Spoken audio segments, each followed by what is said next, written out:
Welcome to the One Year Bible, June 2. The Old Testament reading, 2 Samuel chapter 19, verse 11 through chapter 20, verse 13.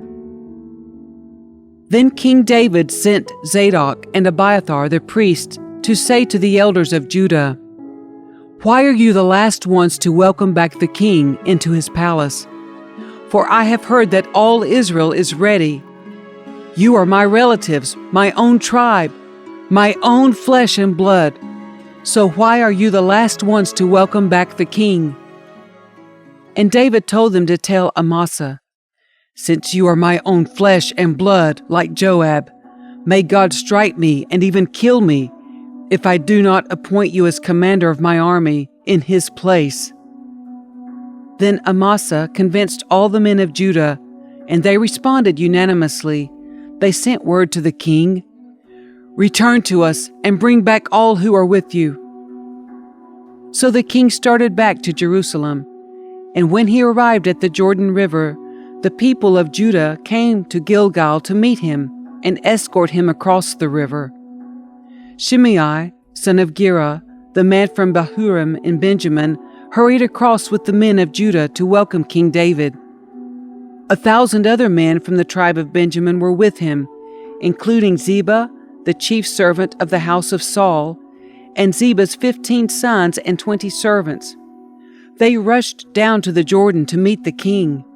They crossed the shallows of the Jordan to bring the king's household across the river, helping him in every way they could.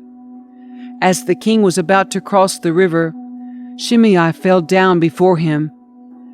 "My lord, the king, please forgive me," he pleaded. "Forget the terrible things your servant did when you left Jerusalem. May the king put it out of his mind. I know how much I sinned. That is why I have come here today, the very first person in all Israel to greet my lord the king." Then Abishai, son of Zeruiah, said, "Shimei should die, for he cursed the Lord's anointed king." "Who asked your opinion, you sons of Zeruiah?" David exclaimed. "Why have you become my adversary today? This is not a day for execution, for today I am once again the king of Israel." Then turning to Shimei, David vowed, "Your life will be spared." Now Mephibosheth, Saul's grandson, came down from Jerusalem to meet the king. He had not cared for his feet, trimmed his beard, or washed his clothes since the day the king left Jerusalem. "Why didn't you come with me, Mephibosheth?" the king asked him. Mephibosheth replied, "My lord the king, my servant Ziba deceived me. I told him, 'Saddle my donkey so I can go with the king,' for as you know I am crippled. Ziba has slandered me by saying that I refused to come. But I know that my lord the king is like an angel of God, so do what you think is best.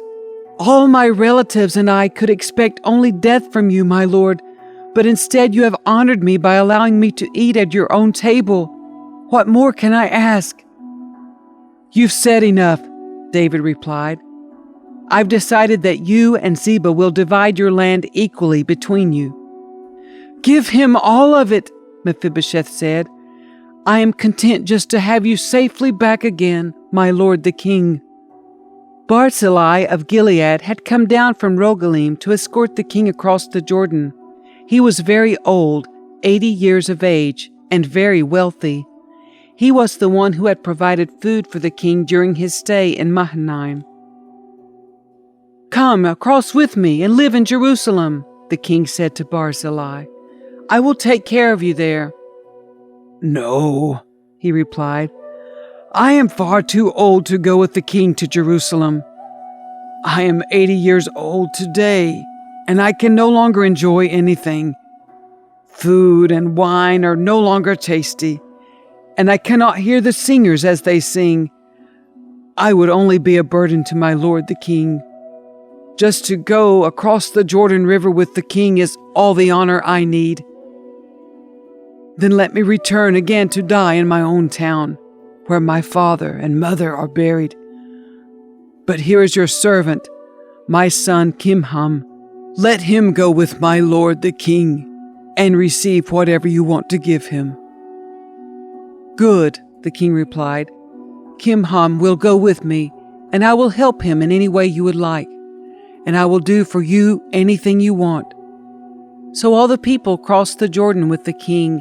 After David had blessed Barzillai and kissed him, Barzillai returned to his own home. The king then crossed over to Gilgal, taking Kimham with him. All the troops of Judah and half the troops of Israel escorted the king on his way. But all the men of Israel complained to the king, "The men of Judah stole the king and didn't give us the honor of helping take you, your household, and all your men across the Jordan." The men of Judah replied, "The king is one of our own kinsmen. Why should this make you angry? We haven't eaten any of the king's food or received any special favors." "But there are 10 tribes in Israel," the others replied, "so we have 10 times as much right to the king as you do. What right do you have to treat us with such contempt? Weren't we the first to speak of bringing him back to be our king again?" The argument continued back and forth, and the men of Judah spoke even more harshly than the men of Israel. There happened to be a troublemaker there named Sheba, son of Bichri, a man from the tribe of Benjamin. Sheba blew a ram's horn and began to chant, "Down with the dynasty of David! We have no interest in the son of Jesse! Come on, you men of Israel, back to your homes!" So all the men of Israel deserted David and followed Sheba, son of Bichri. But the men of Judah stayed with their king and escorted him from the Jordan River to Jerusalem. When David came to his palace in Jerusalem, he took the 10 concubines he had left to look after the palace and placed them in seclusion. Their needs were provided for, but he no longer slept with them. So each of them lived like a widow until she died. Then the king told Amasa, "Mobilize the army of Judah within 3 days and report back at that time." So Amasa went out to notify Judah, but it took him longer than the time he had been given. Then David said to Abishai, "Sheba, son of Bichri, is going to hurt us more than Absalom did. Quick, take my troops and chase after him before he gets into a fortified town where we can't reach him." So Abishai and Joab, together with the king's bodyguard and all the mighty warriors, set out from Jerusalem to go after Sheba. As they arrived at the great stone in Gibeon, Amasa met them.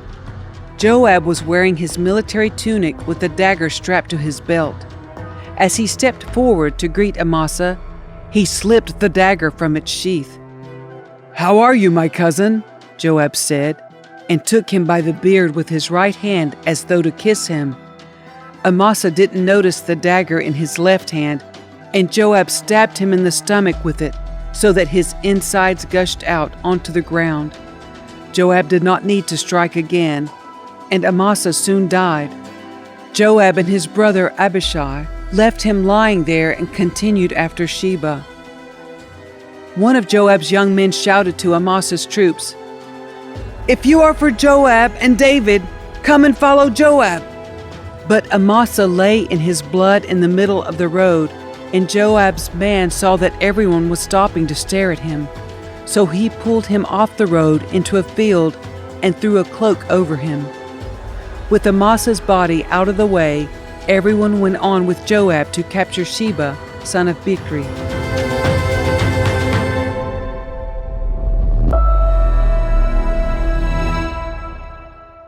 The New Testament reading, John chapter 21, verses 1 through 25.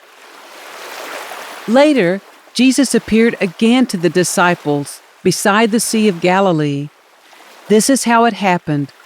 Several of the disciples were there: Simon Peter, Thomas, nicknamed the Twin, Nathanael from Cana in Galilee, the sons of Zebedee, and 2 other disciples.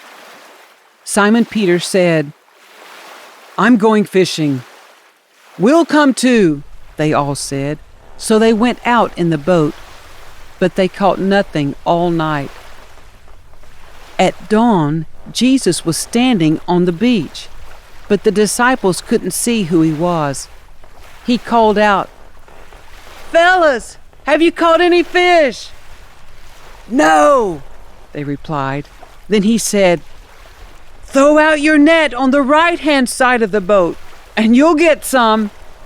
So they did, and they couldn't haul in the net because there were so many fish in it. Then the disciple Jesus loved said to Peter, "It's the Lord." When Simon Peter heard that it was the Lord, he put on his tunic, for he had stripped for work, jumped into the water, and headed to shore. The others stayed with the boat and pulled the loaded net to the shore, for they were only about 100 yards from shore. When they got there, they found breakfast waiting for them, fish cooking over a charcoal fire, and some bread. "Bring some of the fish you've just caught," Jesus said. So Simon Peter went aboard and dragged the net to the shore. There were 153 large fish, and yet the net hadn't torn. "Now come and have some breakfast," Jesus said. None of the disciples dared to ask him, "Who are you?" They knew it was the Lord. Then Jesus served them the bread and the fish. This was the third time Jesus had appeared to his disciples since he had been raised from the dead. After breakfast, Jesus asked Simon Peter, "Simon, son of John, do you love me more than these?" "Yes, Lord," Peter replied. "You know I love you." "Then feed my lambs," Jesus told him. Jesus repeated the question, "Simon, son of John, do you love me?" "Yes, Lord," Peter said. "You know I love you." "Then take care of my sheep," Jesus said. A third time he asked him, "Simon, son of John, do you love me?" Peter was hurt that Jesus asked the question a third time. He said, "Lord, you know everything.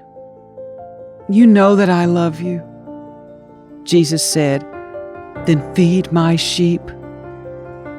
I tell you the truth, when you were young, you were able to do as you liked. You dressed yourself and went wherever you wanted to go. But when you are old, you will stretch out your hands, and others will dress you and take you where you don't want to go." Jesus said this to let him know by what kind of death he would glorify God. Then Jesus told him, "Follow me." Peter turned around and saw behind them the disciple Jesus loved, the one who had leaned over to Jesus during supper and asked, "Lord, who will betray you?" Peter asked Jesus, "What about him, Lord?" Jesus replied, "If I want him to remain alive until I return, what is that to you? As for you, follow me." So the rumor spread among the community of believers that this disciple wouldn't die. But that isn't what Jesus said at all. He only said, "If I want him to remain alive until I return, what is that to you?" This disciple is the one who testifies to these events and has recorded them here, and we know that his account of these things is accurate. Jesus also did many other things. If they were all written down, I suppose the whole world could not contain the books that would be written.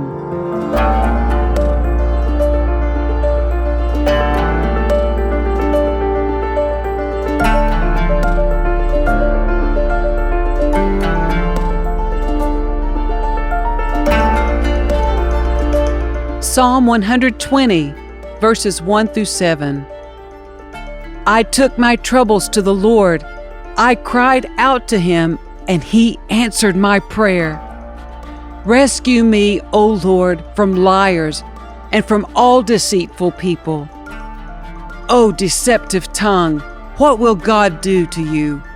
How will he increase your punishment? You will be pierced with sharp arrows and burned with glowing coals. How I suffer in far-off Meshech. It pains me to live in distant Kedar. I am tired of living among people who hate peace. I search for peace, but when I speak of peace, they want war.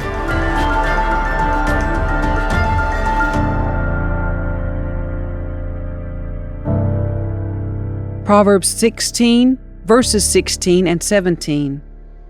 How much better to get wisdom than gold, and good judgment than silver. The path of the virtuous leads away from evil. Whoever follows that path is safe.